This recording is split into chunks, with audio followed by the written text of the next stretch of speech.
আজ 5ই সেপ্টেম্বর সারা দেশ জুড়ে আমরা শিক্ষক দিবস পালন করি।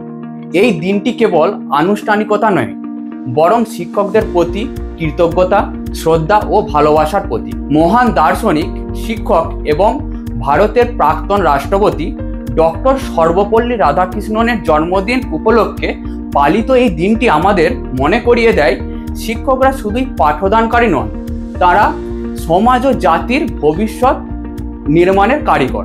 এবং বর্তমান যুগে এডুইন্স অনলাইন প্ল্যাটফর্ম শহরাঞ্চল থেকে গ্রামাঞ্চল সর্বত্র শিক্ষার্থীদের জ্ঞানের আলো প্রদান করছে, যার মাধ্যমে তোমরা তোমাদের সাফল্য শিখরে পৌঁছাতে পারবে। আমরা এডুইন্সের প্রতিটি শিক্ষক ও শিক্ষিকারা সর্বদা তোমাদের পাশে ছিলাম, আছি এবং থাকবো। তোমরাও আমাদের সাথে সবসময় থেকো এবং তোমরা সাফল্যের দিকে এগিয়ে যাও। এবং এডুইন্সের পক্ষ থেকে আরও একবার জানাই শিক্ষক দিবসের শুভেচ্ছা ও ভালোবাসা। ধন্যবাদ।